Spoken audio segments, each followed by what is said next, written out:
ये नहीं कह सकते इस डेटा के बेसिस पे कि कंट्री लेवल पे बढ़ रहा है या घट रहा है, वो नहीं कहा जा सकता है। वो ये कहने का मतलब नहीं था। शायद आप लोगों को थोड़ा सा जिस तरीके से पूछ रहे हो कि क्यों घट गया क्यों बढ़ गया, तो यहाँ हो सकता है किसी कारण से लोग कम आए हों, कुछ कम आए हों, डिफरेंट है, वो रिप्रेजेंटेशन नहीं है पूरी सोसाइटी का।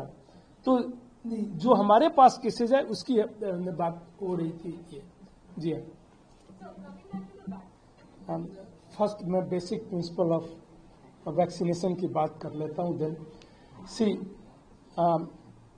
When we started this vaccination program, उस समय क्या सिचुएशन थी पूरी वर्ल्ड में। Average mortality rate in adult population was 1.5% case. I am talking about the case fatality rate.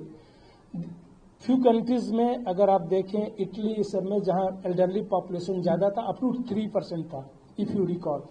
That means कि एवरी 1 मिलियन, हर 10 लाख लोगों में जो है करीब 15,000 की डेथ हो रही थी, केस फैटेलिटी रेट।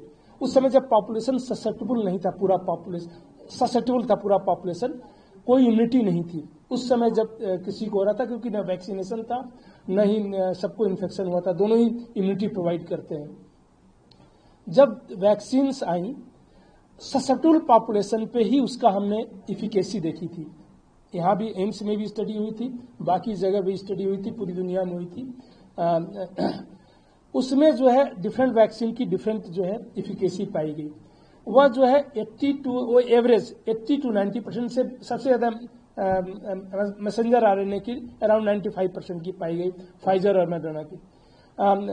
78% जैसे कोवैक्सीन की थी, 62.1% कोविशील्ड की थी। तो डिफरेंट वैक्सीन का डिफरेंट इफिकेसी पाई गई।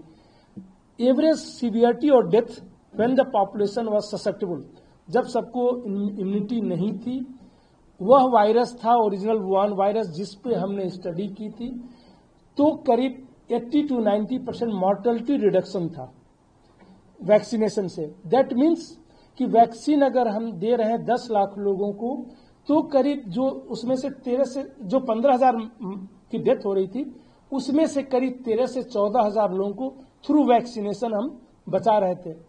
कुछ वैक्सीन एसोसिएटेड प्रॉब्लम होती है ग्लोबली डिटेक्टेड, जैसे कार्डियोमायोपैथी की जो बात करते हैं, मायोकार्डाइटिस ये सब की, वो मैसेंजर आरएनए वैक्सीन से ज्यादा रिपोर्टेड है, जो हमारी कंट्री में नहीं दिया जा सकता। इसलिए जो हमने स्टडी की है, जो जिसकी जिक्र कर रहे थे, वो कोई इन्फ्लेमेटरी जो है कार्डियक अरेस्ट में नहीं पाया गया, क्योंकि कार्डियोमायोपैथी जो है मैसेंजर आरएनए वैक्सीन के साथ एसोसिएटेड है ज्यादा।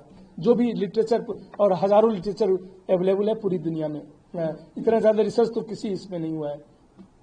तो वह है